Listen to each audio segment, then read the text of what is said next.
New Year's celebration. So the first thing that we need is 6 cups of sugar, 1.5 cups or 3 sticks of butter, and 1 1/3 cup of milk. We're going to boil this on the stove till it becomes to a rolling boil for approximately 4 minutes, and the temperature needs to be 236 degrees. When you start this project, don't be like me and use too small of a pot. As you can see, we are ready to boil over, so we're going to have to switch pots so when the candy gets to where it starts to boil, we don't boil and make a big mess on the stove. I did make a small mess on the stove when I went to empty everything from one pot to the other. Now I've got a Dutch oven on the stove. I know it's going to take it a little bit longer to get the heat built up with the pot being thicker, but it's well worth it when you don't have to clean the stickiness off the stove. We're starting to boil, so we're going to boil for between 3 and 4 minutes, and then I'm going to test it with a candy thermometer that I have. Hold on. There it is. And then we'll be adding vanilla, chocolate, and marshmallow cream.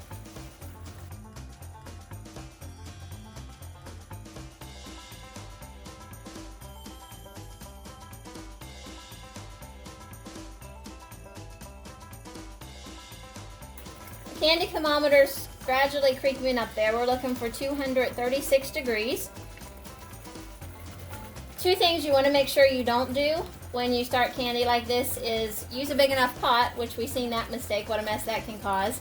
And that was a small mess compared to the major mess it can. And the second is when you put your candy thermometer in the liquid, you want to make sure you do not touch the bottom of the pan.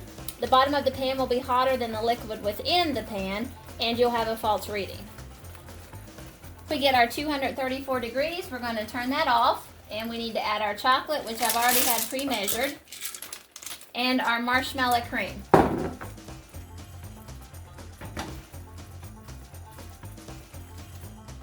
Ending up with our marshmallow cream, as you can see, it's kind of a bubbly mess, and we're going to beat this until it starts to harden and everything's melted. As you can see, the chocolate's already melted. We're just waiting on a few last bubbles of the marshmallow cream to melt.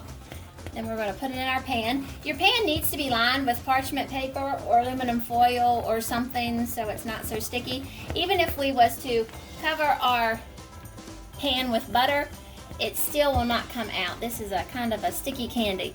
And we need to pop it in the refrigerator, and then we're going to take it back out when it cools just a little bit and go ahead and score it, so it's not so hard to cut when we're ready to cut it and take it out of the pan.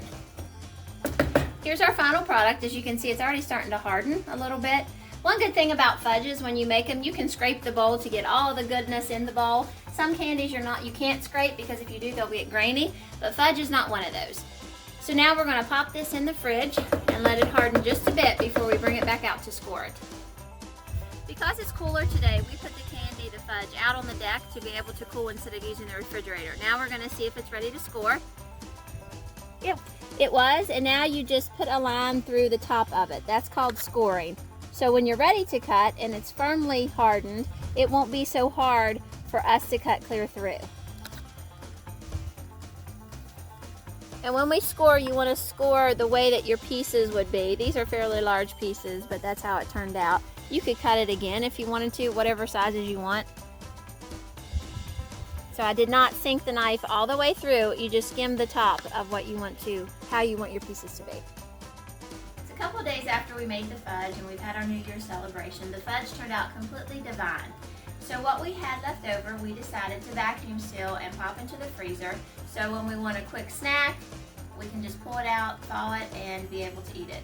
Thanks for watching. We hope you like this video. Subscribe to our channel and have a great day.